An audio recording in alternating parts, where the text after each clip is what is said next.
Students, welcome to Biological World.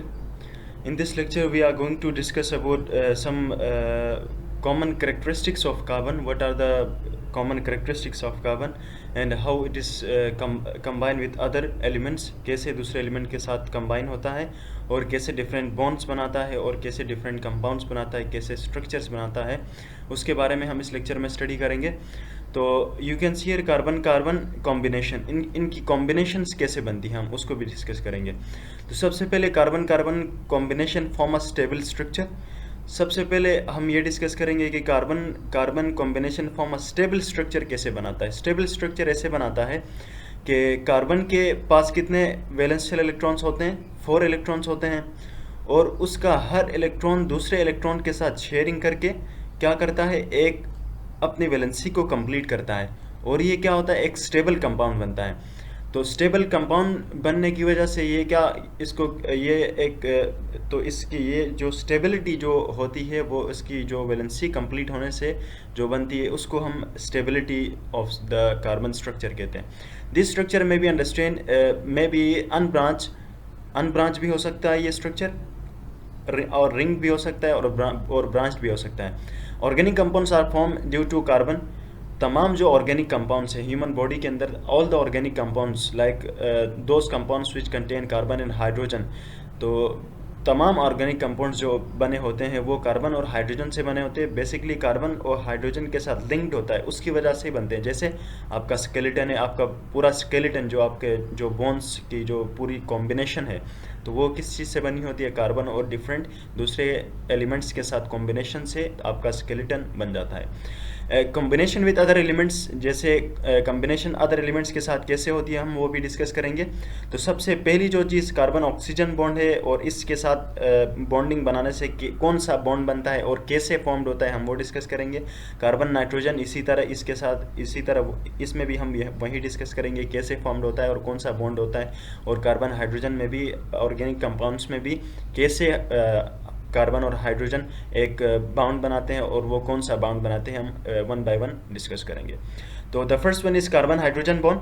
Basically you can say carbon hydrogen bond जहाँ भी आए तो आप ये सोचे in the carbon hydrogen bond the almost the जो ऑर्गेनिक कंपाउंड्स होते हैं उनमें क्या होता है, कार्बन हाइड्रोजन बॉन्ड होता है.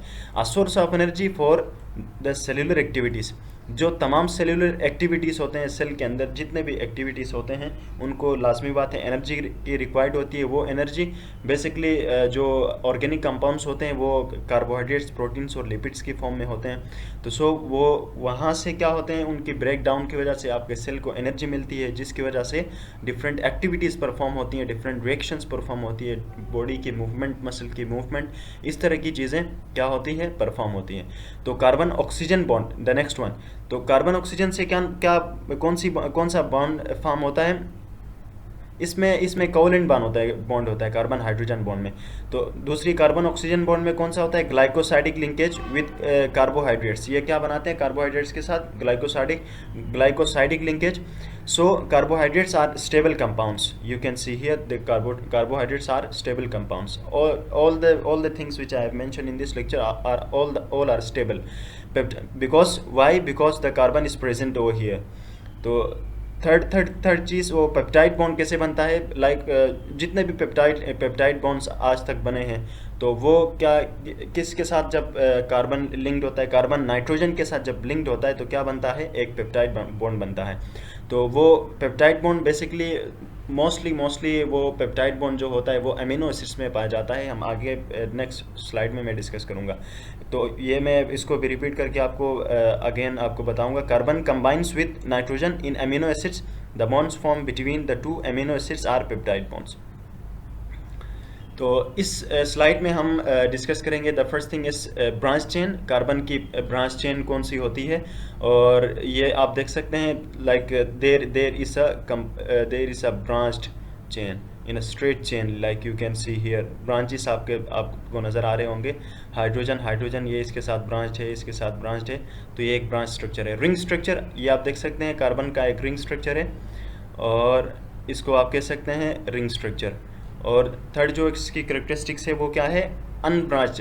वो भी एक this is unbranch chain, sorry this is, ये ब्रांच नहीं है।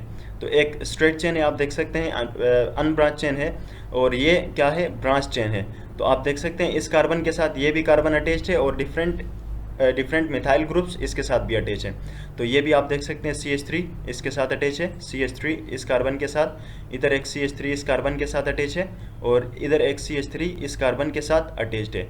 तो इसने जो मेन कार्बन है, इसने कितने बॉन्ड्स बनाए, 4, 1 2 3 4, ये आप देख सकते हैं। तो इसमें भी कितने कितने बॉन्ड्स बनते हैं, 1 2 3, और ये डबल बॉन्ड एक आप देख सकते हैं, इसमें भी 4 इसकी वैलेंसी कंप्लीट होती है। तो इसी तरह हम देखेंगे कि ये तो था ब्रांच चेन रिंग स्ट्रक्चर और अनब्रांच चेन के लिए।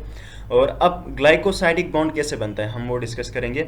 जैसे आप देख सकते हैं ये glucose C6H12O6, you are familiar about it. ये ग्लूकोज तो बहुत फेमिलियर है। तो दो ग्लूकोज मॉलिक्यूल्स जब कंबाइन होते हैं तो वो कैसे कंबाइन होते हैं और वो कैसे ग्लाइकोसाइडिक बॉन्ड बनाते हैं, हम वो डिस्कस करेंगे। तो आप यहाँ देख सकते हैं, यहाँ ये बेसिकली ये हाइड्रोजन है, ये जो है, तो ये बॉन्ड इसके साथ बना, ऑक्सीजन के साथ बॉन्ड बना। तो जब कोई भी बॉन्ड, कोई भी दो डिफरेंट एलिमेंट्स जैसे ग्लूकोज और ग्लूकोज दो कंबाइन हो गए और माल्टोस बनाया उन्होंने, ये आप देख सकते हैं माल्टोस बनाया इन्होंने। तो फिर इनकी जो कॉम्बिनेशन, ऑक्सीजन की जो लिंकेज बीच में आती है, जब भी दो एलिमेंट्स आपस में जब कंबाइन होते हैं तो ऑक्सीजन के साथ जब बॉन्ड बनाते हैं तो वो बॉन्ड क्या होता है, ग्लाइकोसाइडिक बॉन्ड। तो अब हम पढ़ेंगे ऑर्गेनिक कंपाउंड्स के बारे में। Carbon hydrogen the first thing is, जो हमने बताया था पहली जो चीज़, तो carbon hydrogen bond organic compounds में होता है बेसिकली। और फिर कार्बन में आप देख सकते हैं ये इसमें CH3, यहाँ पे भी CH3 अटैच है, ये इधर कुछ भी नहीं है, तो इसका मतलब ये है यहाँ पे भी H है और यहाँ पे भी H है और हर जगह में H है। यहाँ पे जितने भी डिफरेंट आपको ये लाइंस नज़र आ रहे हैं बॉन्ड्स की फॉर्म में, तो ये इनमें H मौजूद है, जैसे इसमें मेंशन किया गया है। तो CH3 मिथाइल ग्रुप इसके साथ अटैच्ड है। तो इसी तरह एक ऑर्गेनिक कंपाउंड की फॉर्मेशन होती है। और ये जो बॉन्ड होता है, ये आपके पास कोवलेंट बॉन्ड होता है। तो contain the elements carbon, hydrogen, oxygen, nitrogen, phosphorus and sulphur. इनमें डिफरेंट वो भी हो सकते हैं, कार्बन इन सब के साथ बॉन्ड बना सकता है। कार्बन क्या करता है, बेसिकली शेयरिंग से बनाता है बॉन्ड्स, कोवलेंट बॉन्ड्स। ये आप देख सकते हैं कोवलेंट बॉन्ड ये बनता है। और पेप्टाइड बॉन्ड कैसे बनता है ये भी हम डिस्कस करेंगे। नाइट्रोजन आप देखो, इसके साथ जब देखो, ये एक अमीनो एसिड है और ये भी एक अमीनो एसिड है। तो पेप्टाइड बॉन्ड जो होता है बेसिकली आप यहाँ देख सकते हैं, ये इसके साथ कार्बन नाइट्रोजन की दो अमीनो एसिड्स के बीच में जो कार्बन नाइट्रोजन की जो लिंकेज होती है, तो उसको हम क्या कहते हैं, peptide bond. So this was all about the lecture of characteristics of carbon. So if you like the video, kindly share to your friends and subscribe to my channel Biological World. Thank you so much for watching the video.